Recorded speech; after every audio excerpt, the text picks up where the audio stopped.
الله على محمد صلى الله عليه وسلم.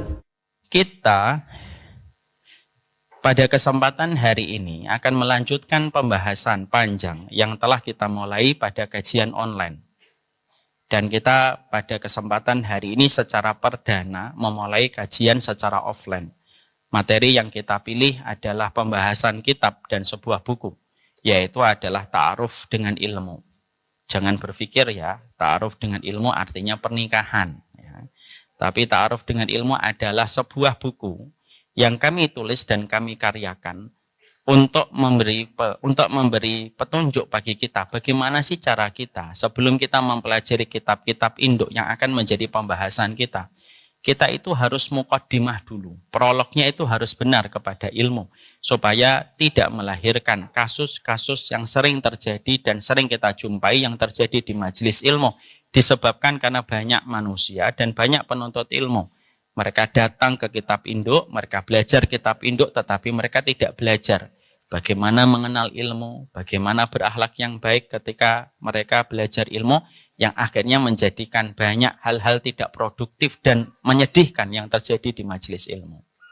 Kita sering menjumpai ya Bu, ada orang yang ngaji, semakin lama dia ngaji semakin dia sombong.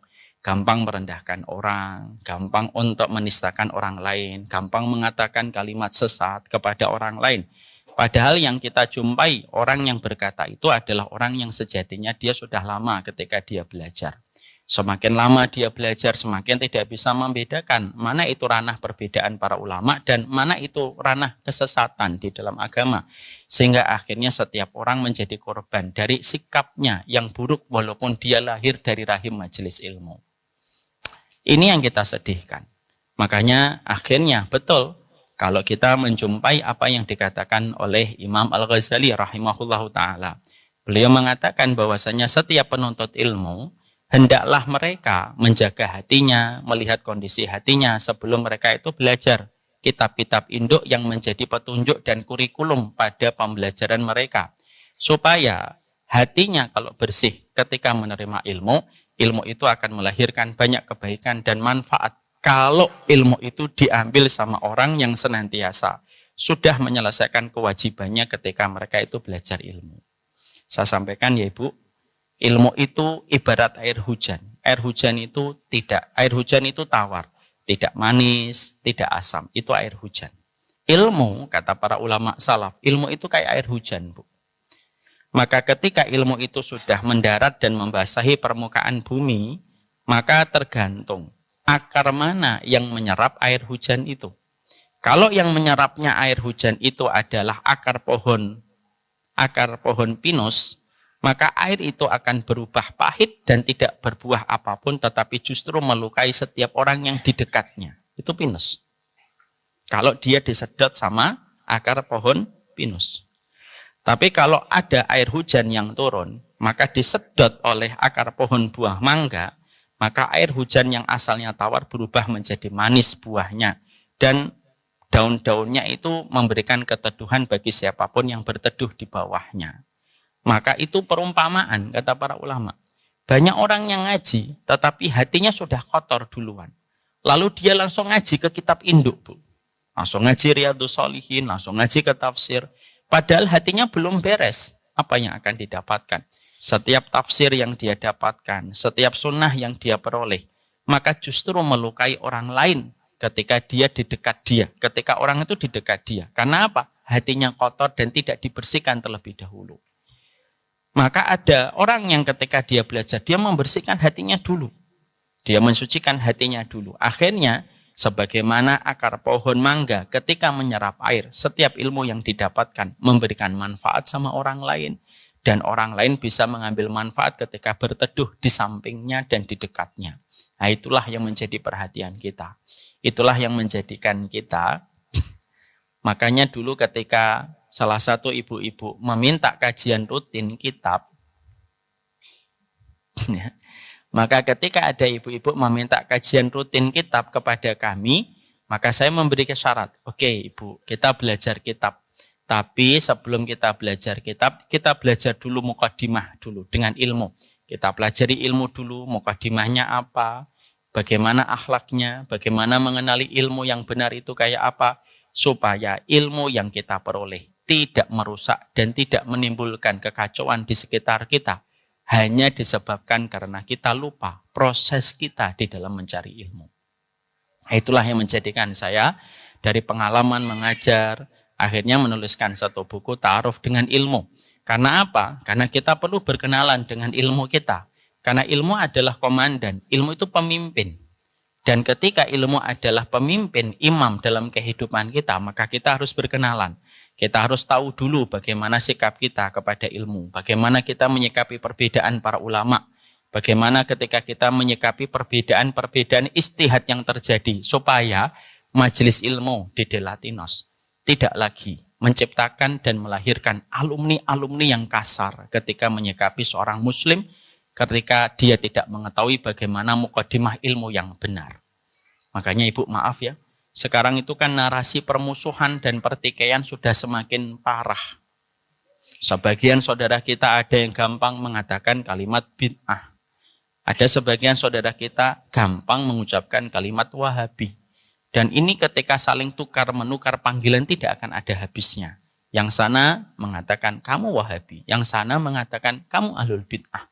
Tidak ada jeluntrungnya. Dan ini tidak ada selesainya. Dan ini justru akan menjadi musibah besar kalau kita terus-menerus membiarkan kejadian ini berlaku ketika kita tidak segera mengevaluasi bagaimana proses kita mencari ilmu. Ingat ya, mencari ilmu itu mulia. Keutamaannya tidak mampu ditandingi oleh apapun.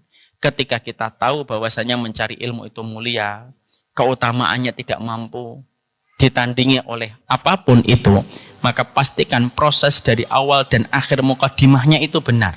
Supaya yang kita harapkan itu bisa terjadi pada kehidupan kita di akhirat. Karena banyak orang berilmu, tapi justru rugi dengan ilmunya. Ketika ilmu yang dia dapatkan menjadikan sombong, menjadikan dia membenci, menjadikan dia bertikai, menjadikan dia bermusuhan. Dan akhirnya ilmu itu menjadi madarat baginya pada kehidupan di akhirat. Nah itulah yang kita khawatirkan. Itulah yang menjadikan kita meneruskan kajian kita, ta'aruf dengan ilmu. Kita tuntaskan pembahasan ini sampai selesai. Setelah pembahasan ta'aruf dengan ilmu selesai, baru nanti kita akan membahas kitab induk yang akan menjadi kurikulum kita. Membahas tentang apa yang perlu kita ketahui sebagai seorang hamba di dalam kehidupan kita. Paham sampai di sini ibu-ibu? Insya Allah paham. Alhamdulillah. Kita sampai mana kemarin? Sampai akhlak ya Bu ya? Ya. Akhlak menuntut ilmu ya ya? Ya.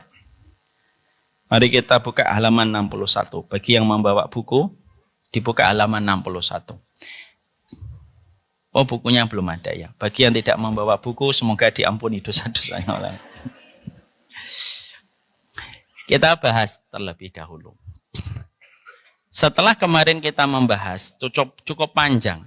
Kita membahas tentang bagaimana keutamaan ilmu. Kita juga membahas kriteria ilmu yang benar itu kayak apa. Kita juga sudah membahas bagaimana kriteria ilmu yang salah. Dan sudah banyak bab-bab yang kita bahas. Kalau tidak salah 5 bab yang sudah kita bahas sebelumnya lewat kajian online. Kita akan bahas pembahasan yang ke-6 yang menjadi pembahasan kita. Ibu jangan paksa saya untuk mengulangi bab 1 sampai 5 ya. Karena sesungguhnya kasihanilah saya kalau harus menjelaskan itu lagi. Kita akan melanjutkan pembahasan kita, pembahasan yang ke-6. Pembahasan yang ke-6 yaitu adalah pembahasan antara kemuliaan akhlak dan kaitannya dengan ilmu yang menjadi pokok pembahasan kita. Karena kita semua itu adalah penuntut ilmu. Dan kita sepakat ya, ilmu itu identik, surga itu identik dengan ilmu sebagaimana ikan identik dengan airnya. Setelah kita paham bahwasanya surga itu identik dengan ilmu, sebagaimana ikan identik dengan airnya, mari kita bahas apa yang harus kita lakukan di dalam upaya kita memiliki akhlak. Karena sesungguhnya akhlak itu merupakan ruh, nyawa pada ilmu yang kita pelajari. Sebagaimana jasad tidak ada faedahnya kalau tidak memiliki nyawa. Ibu menemukan jasad tanpa nyawa, ibu pasti lari. Karena ibu merasa ketakutan dan tentunya kita tidak bisa berdamai dengan mayat yang kita temukan kecuali kita ingin menguburkan. Ilmu itu adalah badan, tubuh kita. Dan sesungguhnya akhlak itu merupakan nyawanya dan itu merupakan bagian yang tidak terpisahkan.